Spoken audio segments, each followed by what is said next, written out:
Like Tamika, our next speaker, Tammy Ozier, speaks about genealogical research from the inside. And I say that because she's the research. So she's not giving you a, here's academically what you might do. She's talking about what you do, what the work is. She's an active researcher. She's been a dedicated family historian for 25 years. And she traced her enslaved and free ancestors back to the mid-1700s. Her research focuses on Louisiana, Texas, and Mississippi, and she frequently presents at local and national forums on genealogical and historical topics. She conducts family history research through her company, Ancestral Pathways LLC. She's got a bachelor's degree from Black Studies from San Francisco State University, and she's a retired corporate finance executive. Tammy's a lifetime member of AAHGS, and she currently serves on the National Board of Directors. We're very fortunate because she's our recording secretary and past president of the AAHGS Metro Chapter. If I could sum up all that I've told you so far, Tammy is a researcher. She's also a teacher and a guide. So as you're listening to her, learn from her, know that she's around, so be free asking questions later on. How do you do this? How did you get to that? What were the steps that it took? What were the challenges? How did you do this stuff? Okay, she's perfect for those kinds of answers. With that, Tammy, come on. Thank you, Malcolm. Hi, everyone. I'm so glad to follow. Well, I don't know if I'm glad to follow speaker. That was a wonderful presentation. So I don't know if I can do it justice, but I'm going to try to give you some additional information. My talk here is called Breaking the 1870 Barrier in African American Genealogical Research. I do ask that you refrain from taking photos of slides unless instructed. The speaker retains all rights to intellectual property. No part of the presentation may be utilized by any third party without my explicit permission. I do have to say that, if you want a copy of a slide, that's fine, but I do have to say that this is my intellectual property. In today's discussion, we're going to talk about what is this 1870 African American brick wall or barrier that we keep on mentioning. And I think we already got an answer, but we're going to talk more. And how can we break through the brick wall? We're going to look at key steps in going back beyond 1870. And then we're going to start talking about examples of finding ancestors that's born in or before 1870. Now, who is this presentation for? Beginners who feel stuck at 1870, intermediate researchers needing new tools, experienced genealogists seeking case study-based strategies. Now, why this topic matters. The 1870 census is often misunderstood as the hard stop. That's where we stop, right? There's no other information, right? This belief discourages researchers and limits discovery. African American records do exist before 1870. Our goal today is to replace myth with method. Now, what is the 1870? Let's get to the heart of it. What is this brick wall or barrier? Now, tracing African American ancestry before 1870 presents unique obstacles, primarily because of slavery. Right? The thought is that enslaved people would not have a clear path to trace their genealogy before emancipation. Therefore, there's an automatic brick wall. Now, the 1870 is the litmus test for this brick wall. And it's because, and we've talked about it in Tamika's discussion, the 1870 federal census is the first post-emancipation census where the formerly enslaved would have been enumerated by name. Now, full disclosure here, I do not believe there is a brick wall. I don't think it exists. Now, is it challenging? Yes, but there's not a solid brick wall. Now, common myths about African American research. All enslaved people left no records. If I can't find them in 1870, the trail ends here.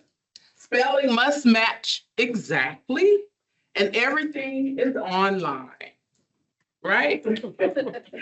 Now, similar to what Tamika said, before you begin, let's get our mind right. Let's get our mind right. We apply standard genealogy methodology. We focus on name sounds, not the spelling. We learn the legal and historical climate of your research location. Know that African American records do exist. Understand that all records are not online, and take mental breaks when dealing with harsh facts. Okay? I think most importantly, be patient. Okay. So the genealogical standards, I've summarized them here. First, you want to conduct thorough research of relevant sources. You want to analyze the information gathered for the quality, for its relevance, and for its accuracy. And develop you want to create a clear and concise summary of what you found. What is the story? Develop a sound conclusion based on the information that you found and cite your sources. And what that means is know where you obtained that information. Okay? And the genealogical process, I've identified it similar to what Tamika has. You determine what is your research question or your goal. You document what you know. You identify where are the gaps in the information that you know. Then you create a plan. How you going to fill in that gap? And then you're going to gather and analyze the documents. You're going to resolve any conflicts that you run into. And then you're going to surmise and summarize your findings. So that's the process.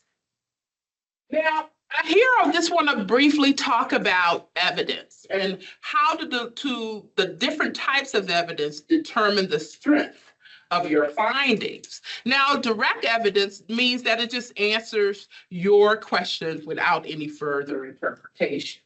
For example, a birth certificate that names a child's parents acts as direct evidence for parentage for the child, right? Indirect evidence combines multiple sources as no single record definitively answers the question.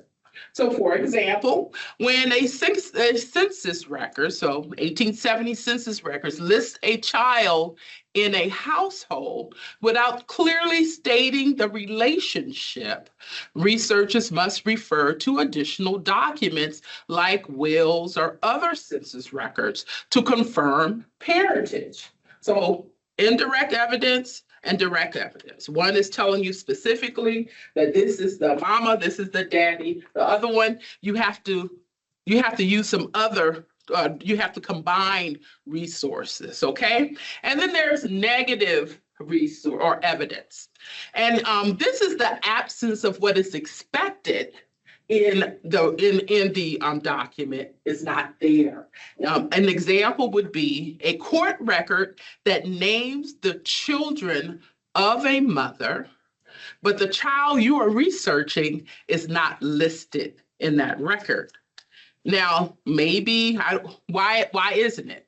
That could be that is not that child's mother. Okay, so just wanted to give you some more insights on the different types of evidence.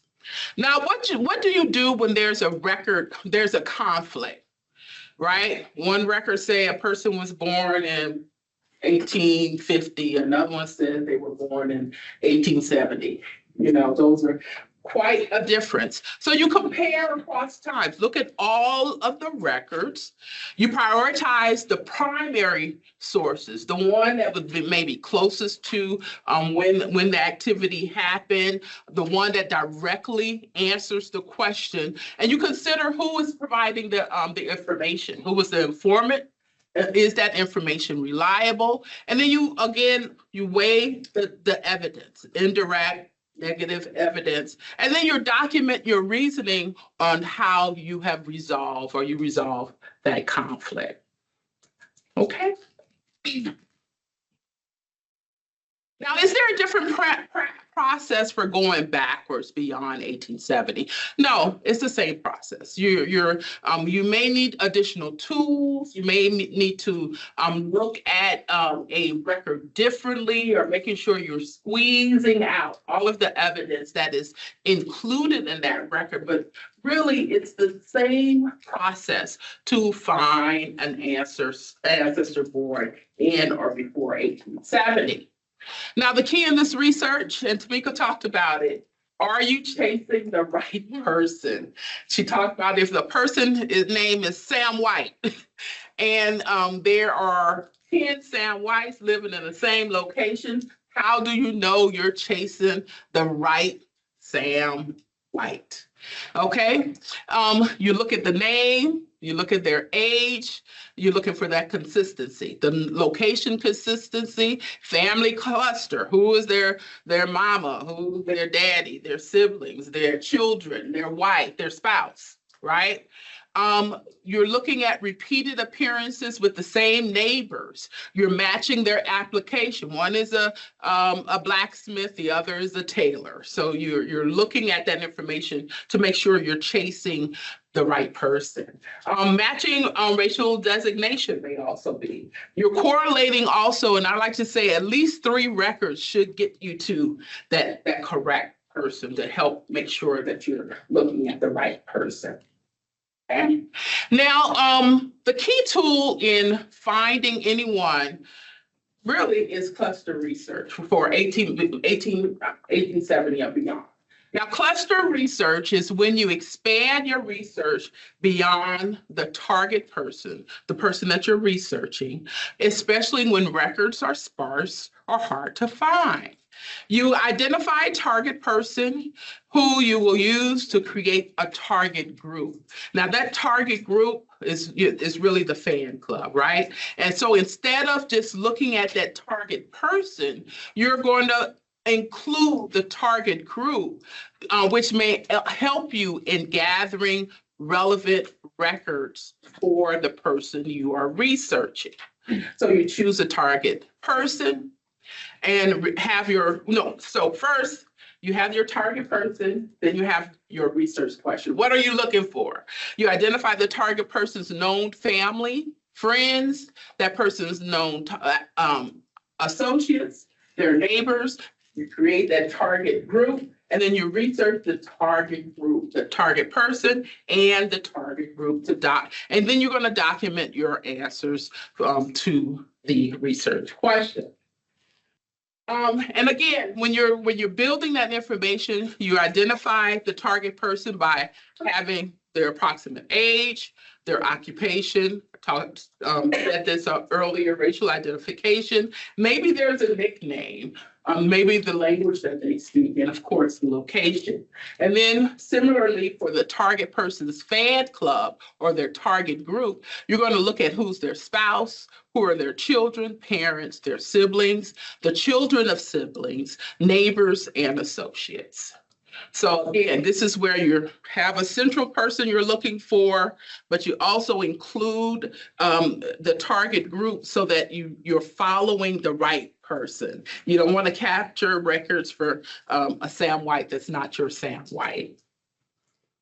So questions these are some questions when you find a record, when you have a record, what are some of the questions that you ask? Now, what does this record tell me? What it does, what isn't it telling me? Who created it and why? Why was this record created? What conflicts exist? What new questions are coming up because now you have this document?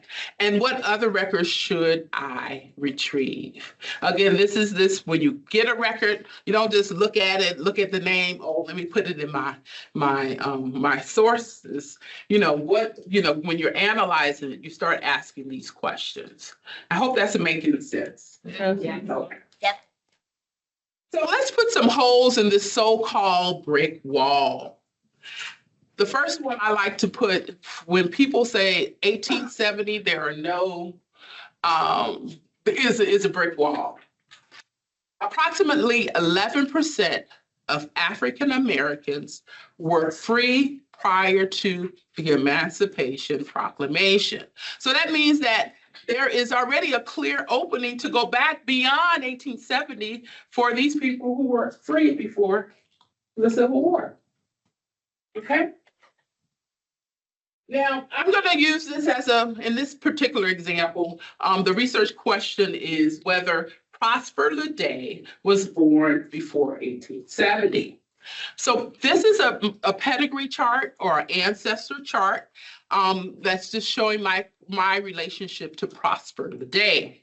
You have me, my father, Welton, his mother, Joanna, her mother, Victoria, and then her father name was Prosper Edward Ledee Sr. So this is a church record that I found on Family Search.org. It's an index, but it comes from a real record. And I know it's going to be hard to see, so I'll try to explain what it says. But this is a church record for a Marie Victoria Ledee. So that's my great-grandmother. And she went by Victoria. So there are a lot of Maries in Louisiana. So the Victoria probably would have been the better choice. But her full name was Marie Victoria Ledee. This document identifies her mother as her mother and father, her mother, Georgiana Johnson, and her father was Prosper Ledee. Now it has that her birth date, and this comes from a Catholic birth record, and it says that she was born the 20th of April, 1882. Now, if her parents were at least 16 when she was born, that means that they would have been born at least in 1866. So you see how you have already gone past the 1870 just with this record, just by analyzing it and looking at it. So, and I know that this is my Victoria because of the place, 𝘈𝘬𝘓, Louisiana. And so this is a known family location. She was born and she died in that location. So this is another record for Victoria, and this is one of her marriages. This is a marriage record that she had when she married Lucius Richard is how they pronounce it there, in 𝘈𝘬𝘓, and this is 1921. But again, it has that she is 39 years of age. It matches that other church record of being born in 1882. It has her parents, Prosper and Georgiana are also mentioned here. It also says that Prosper at this time is deceased. So again, you're looking at a record, you're trying to find additional information. And it says that she was previously married to someone else. So now I know that there's another record that I need to get. Again, so you see how one record can lead you to another record. Now, Prosper was actually found, I found him on 3 censuses. I found him on the 1860, 1870, and 1880 censuses. On 1860, he's 6 years old. 1870, he's 16. And 1880, he's 26 years of age. So I'm able to correlate the ages. I'm looking at the same location. So I know this is my Prosper. Okay, so again, now the other thing that this record tells me is that it gives his parents. And again, you see that this is the first census that he is named on, that he's on, is the 1860 census. That 1860 census not only named his inferred parents because it doesn't have relationships. I had to use other records to identify this as these are his parents. But it actually says that his parents' name were 𝘈𝘧𝘳𝘪𝘤𝘢𝘈, and it says his name is 𝘈𝘧𝘳𝘪𝘤𝘢𝘈 Jr. And the mother, again, they don't have relationship, but I know through other research, this is his mother. It actually says Marie Levin. So it actually has her maiden name on the 1860 census. So now I'm getting more information. You can see this more closely where I see this is 𝘈𝘧𝘳𝘪𝘤𝘢. Here you see 𝘈𝘧𝘳𝘪𝘤𝘢 Jr. So there's probably a 𝘈𝘧𝘳𝘪𝘤 Senior somewhere. So you see, and they were, this record says that at this time, he was 33 years old on the 1860, and then the 1850, it says his birthday would be calculated about 1820, that he would have been born. So you see how from that marriage, from that birth record, from the marriage record, from the different censuses, we've been able to go back to 1820. Okay? So let's look at some others. Now, many African Americans born before 1870, including those who were formerly enslaved, may have death certificates if they died after the states began mandatory registrations. So that means that these documents often provide clues that help you, that push you past 1870. So beyond this quote unquote 1870 brick wall. So this is a death certificate from Louisiana for Margaret Slaughter, 1837 to 18, she died in 1922. So her estimated age at the time of death would have been, she was 85. So that means that she would have been born in 1837. Her occupation, it says picking moss. Her parents are identified as Martin Smith and Melinda. So now I've gone even, I don't know the age, I don't know how old they are, right? But I've gone past her birth date of 1837. It goes on, Callie was the informant, and Callie is her daughter. Again, that's through additional research. So you see how, even though this is a record from 1921, it pushes me, I'm past 1870 with this one record. This is another death record. This is a death record for Catherine Thomas Clark. She was born about 1845, and she died in 1823. And this is a Rhode Island certificate. So it actually has that she was born in 1845. It says that she's married. Her husband's name is Henry Clark. It says that her occupation is domestic, and her mother and father are actually identified, Major and Eliza Puryear. And it has her daughter Alice Jones as the informant. It also says that they were all born in North Carolina. So again, you're getting not only date references, but you're able to see this is a document that can point you, even though this is a Rhode Island death certificate, it's pointing you to records in North Carolina. Okay. And I just wanted to show, this is the act I was able to pull an 1866 marriage record for Henry Clark and Caroline Puryear.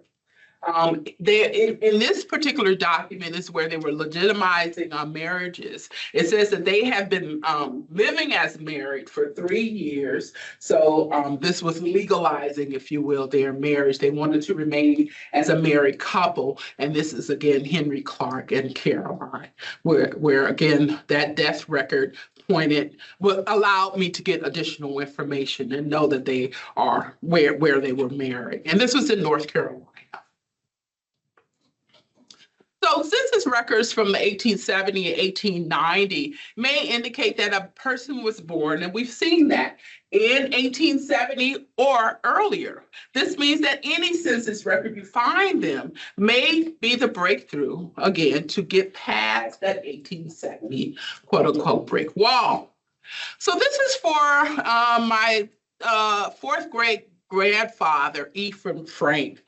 I found him on 3 different censuses, 1870, 1880, 1900. Now, this first 1870 census, it estimated that he was 50 years old of age, which meant that his birth year would have been 1925. However, if I look at the 1880 and the 1900 censuses, his birth year is 1835. So there's a conflict there, right? So there's something I'm going to have to make sure that I reconcile.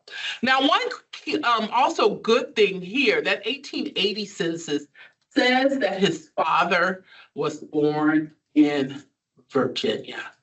Now, I know that Ephraim was enslaved.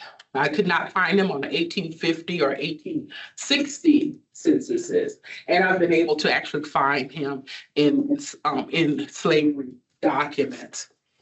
One of the things when he got married to Domitelle Levine, this document actually identifies who were his parents. And this is a record from 1882. It says that his parents are William Frank and his mother is Eloise, and it says that they're from this parish.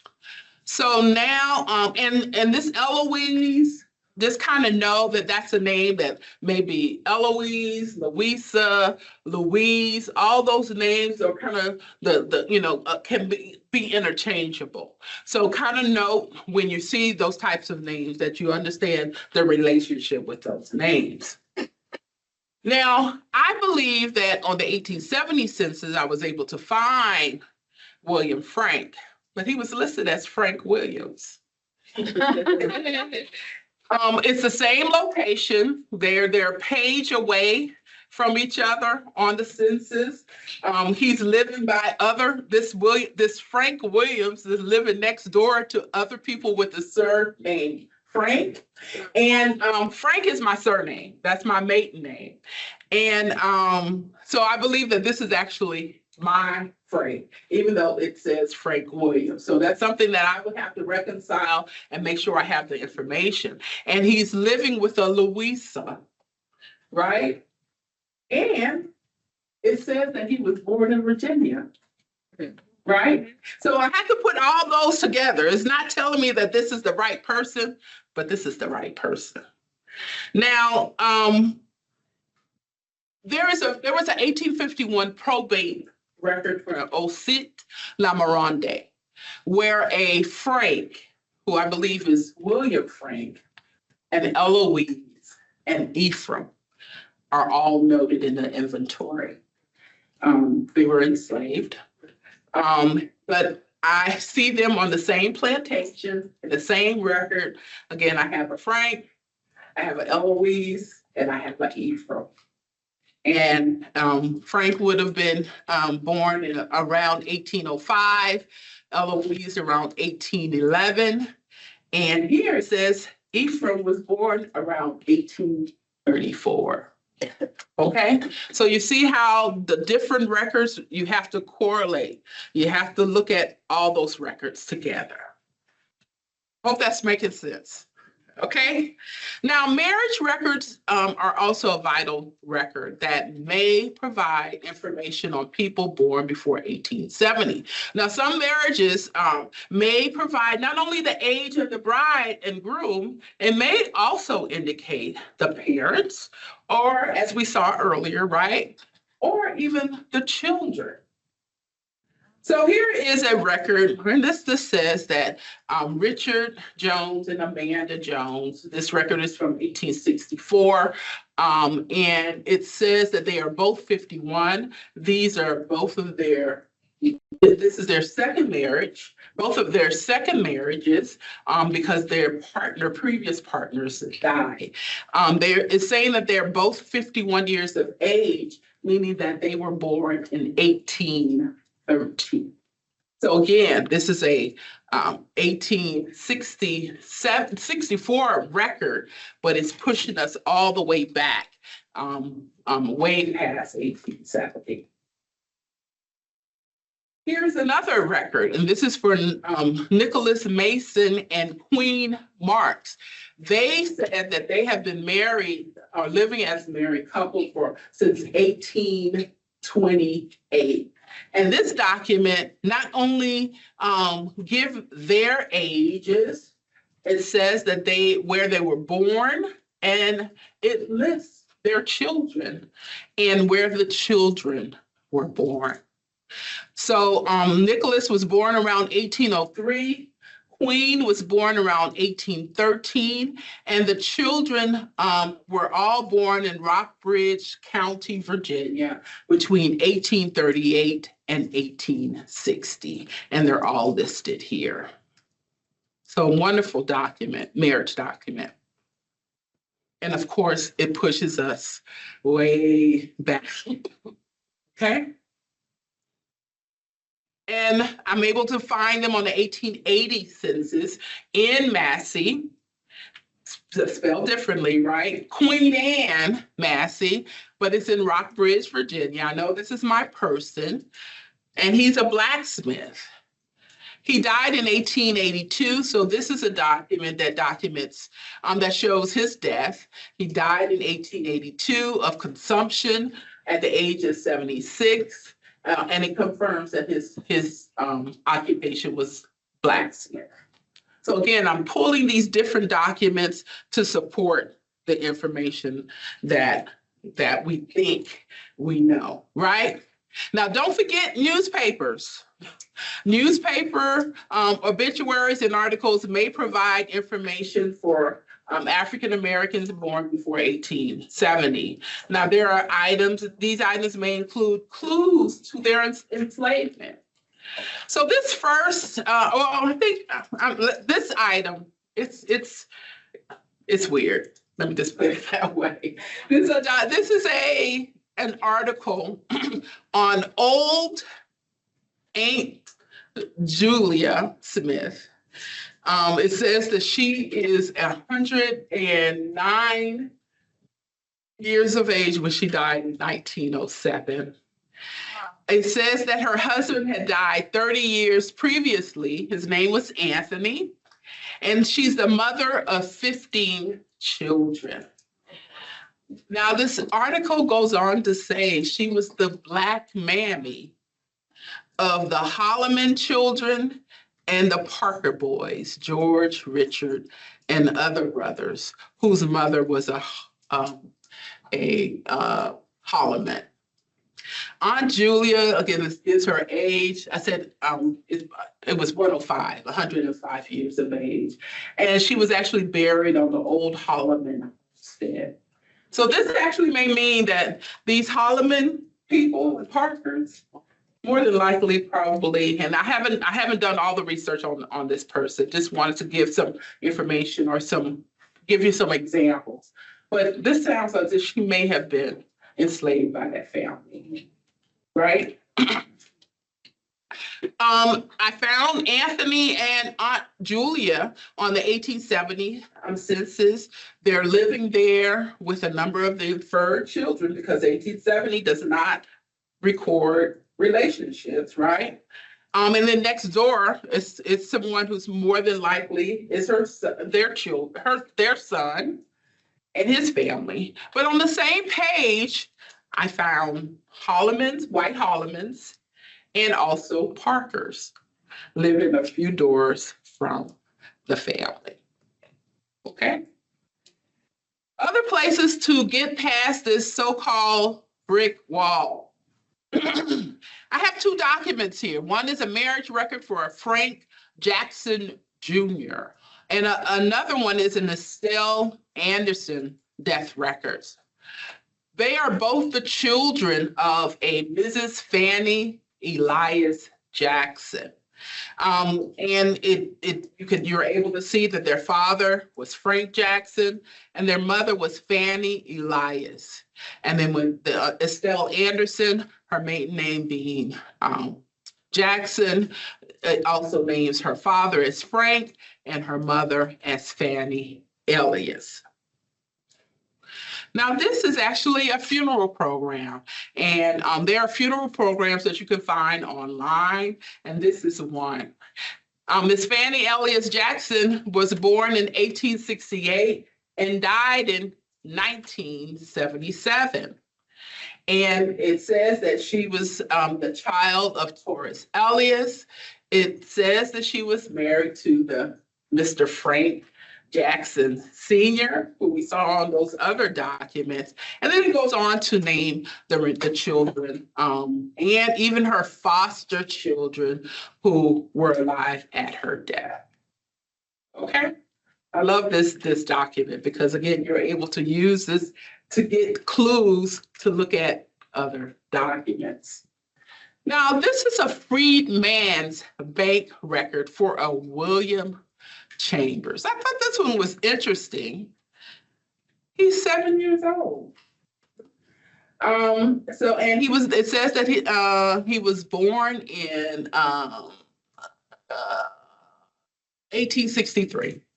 It lists that he was born in Lexington, Kentucky.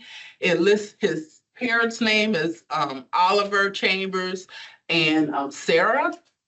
And again, I just thought that this is a wonderful document because of his age, him being so young.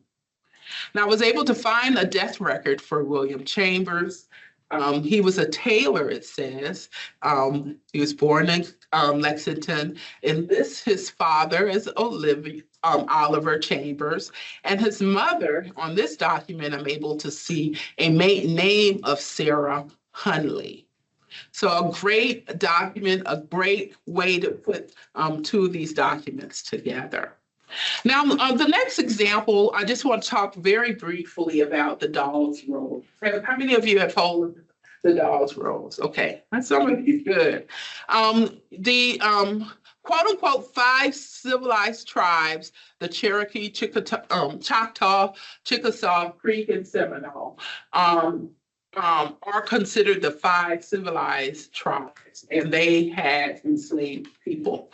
What are the Dawes Rolls? They are records created to document the citizens of these 5 civilized tribes during land allotment.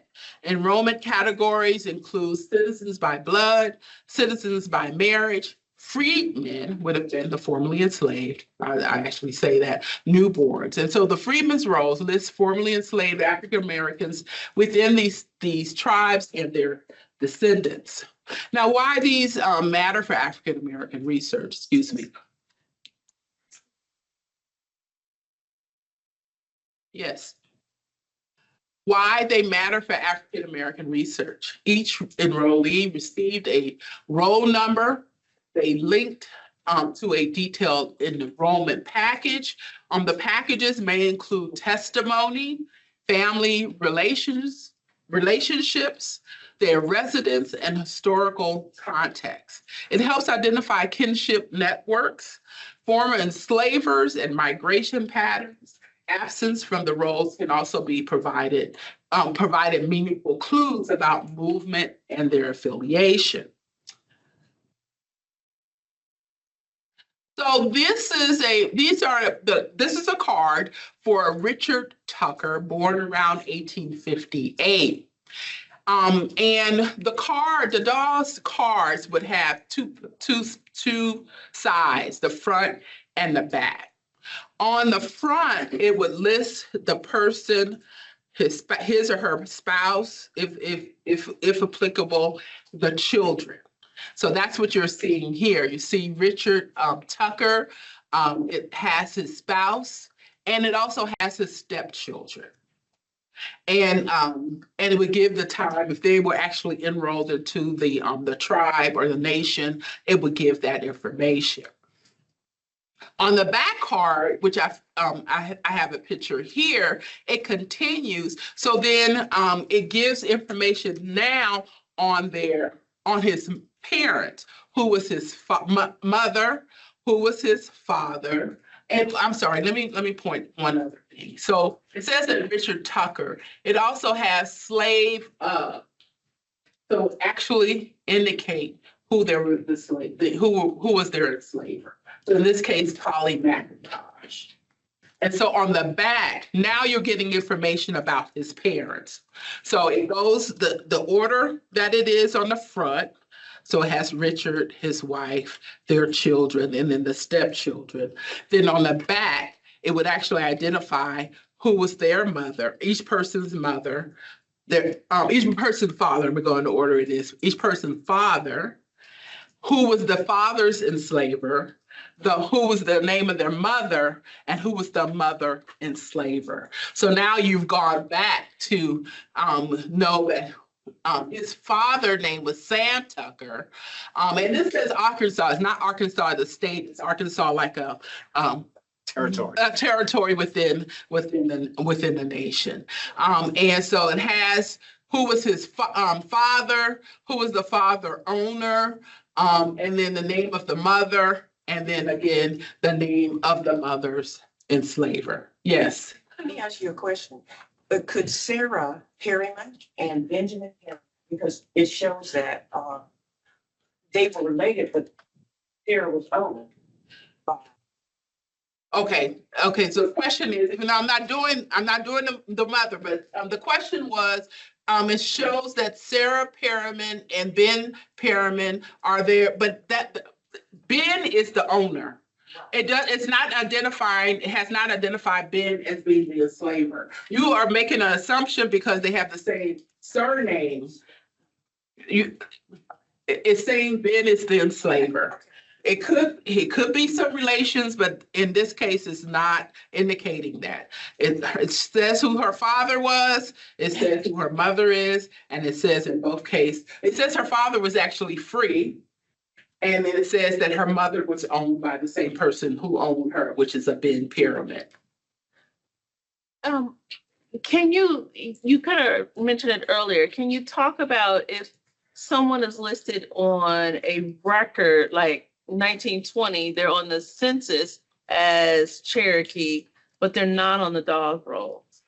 Yeah, I mean, I maybe they didn't apply for because here they are really applying for land. They're trying to get on the roll so they are recognized by that particular nation so that they can get a land allotment. Now, there could be a lot of different reasons why you see them on a census record 1920 and you don't see them.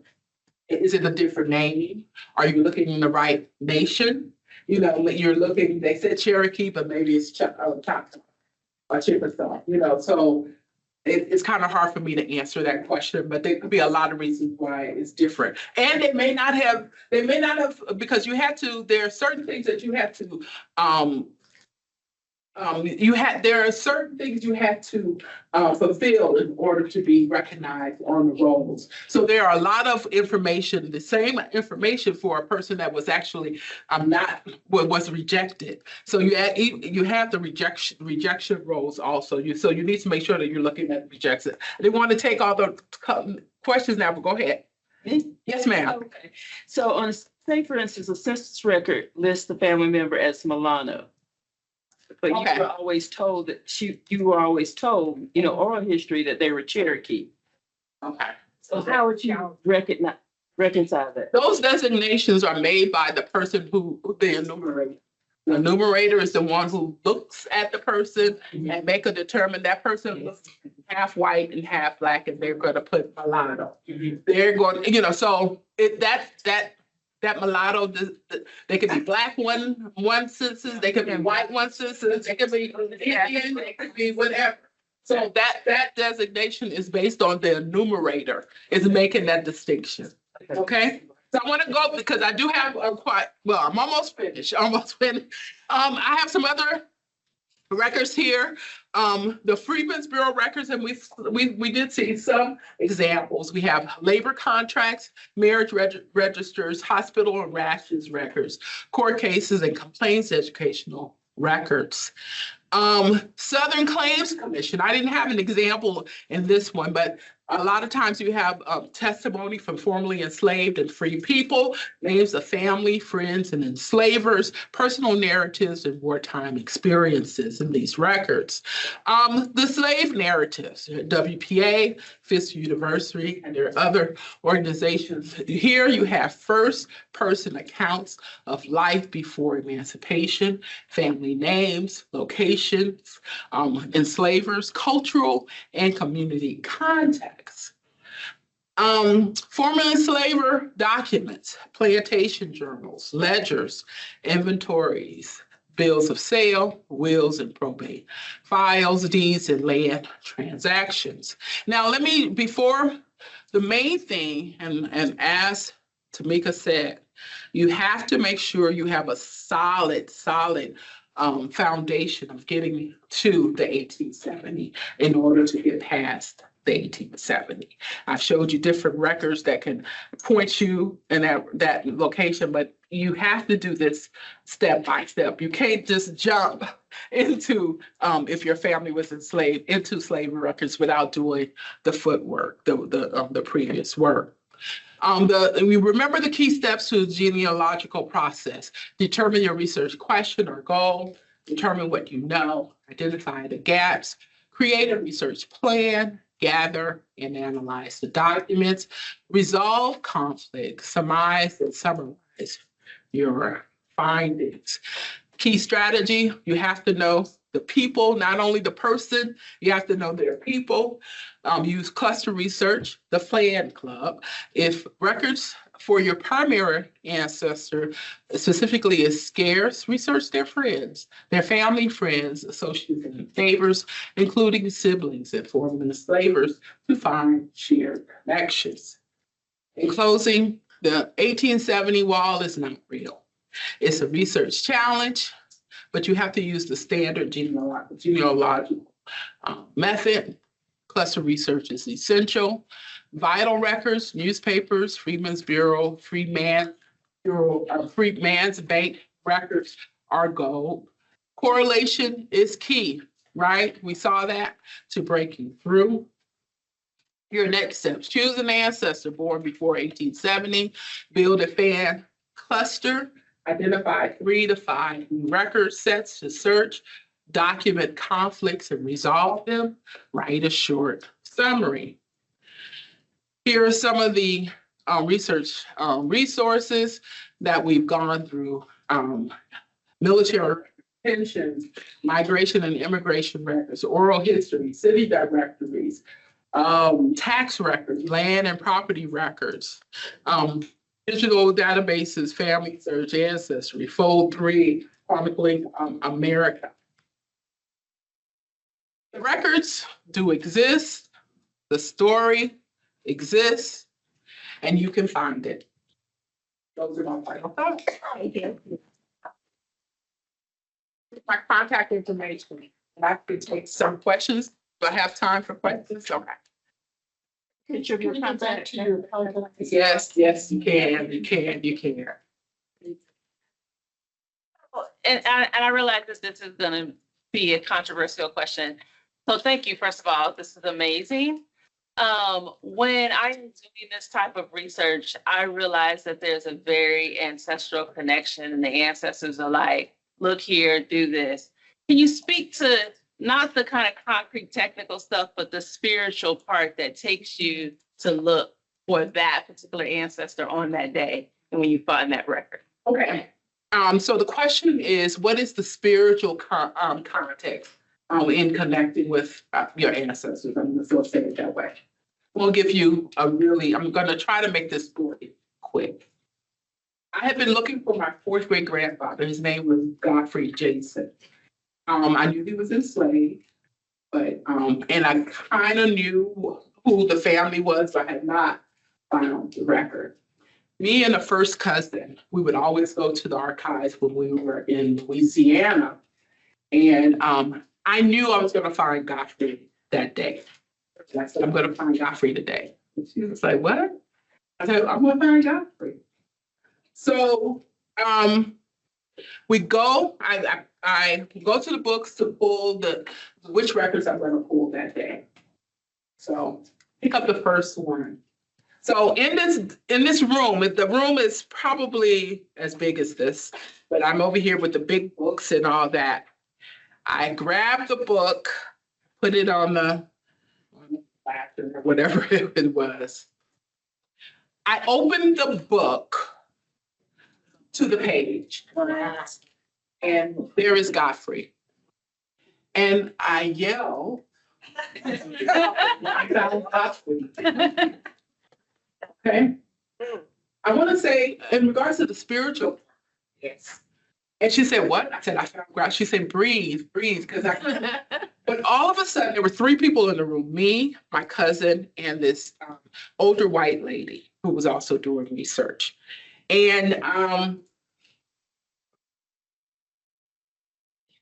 the room was crowded all of a sudden. And I could feel in my mind's eye, I could see all of these people. And I told my cousin I was done. Just wanted a copy of this record, and I was done.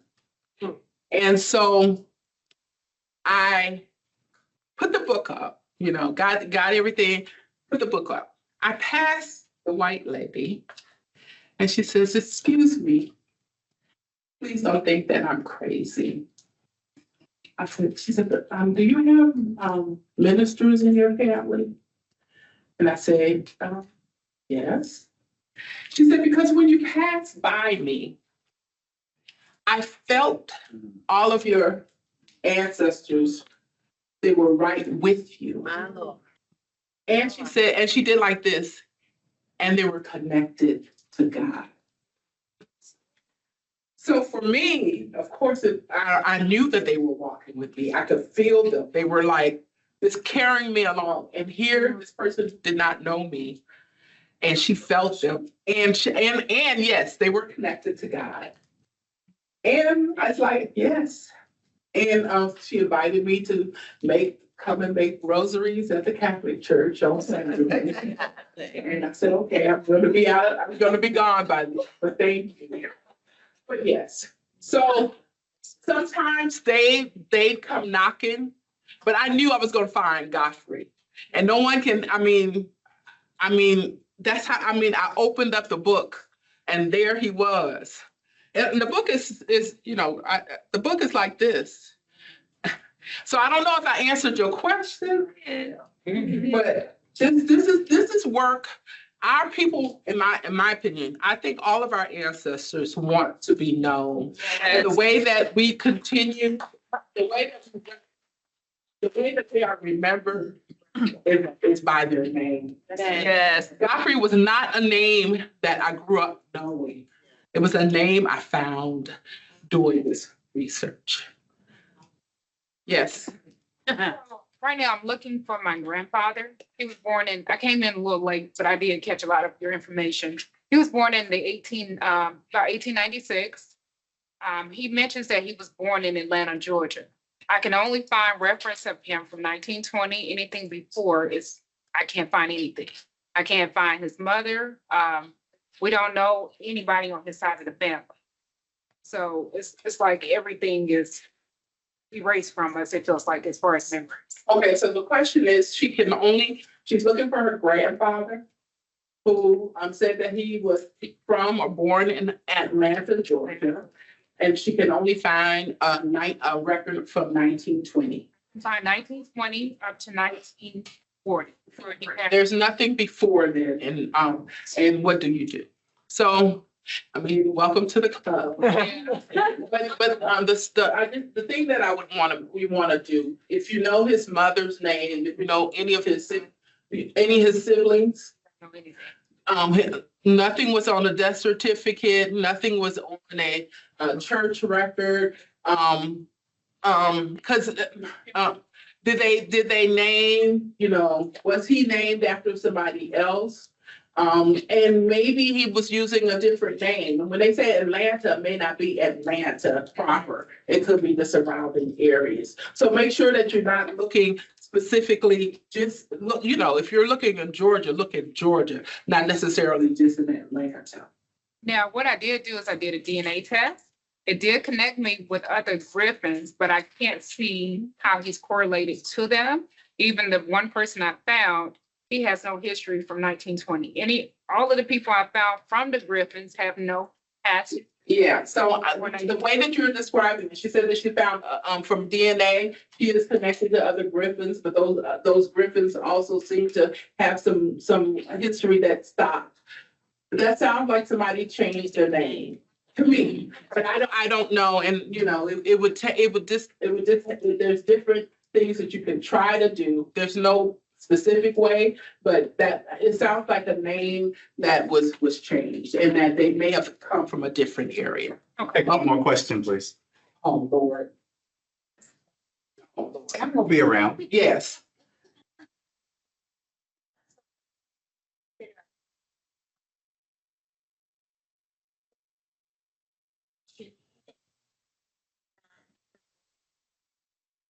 The DNA test in order to, have you done a DNA test? So you're supportive of that?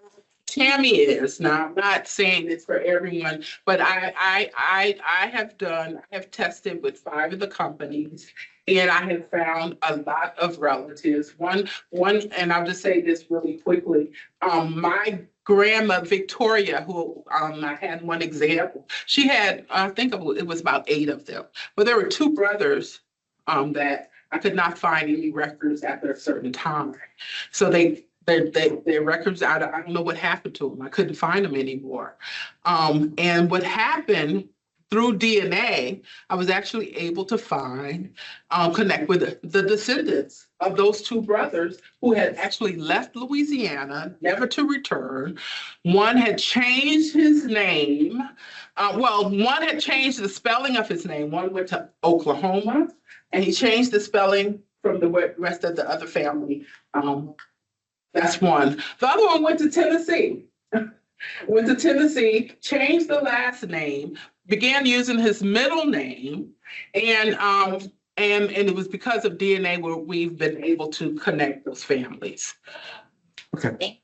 All right, Tammy, let's give her another round of applause, please. Yeah, I just want to say that this is if you take a picture of this, you can get to the handout. I know they do have some handouts over here, but I don't think it's enough. So that's it. Thank you.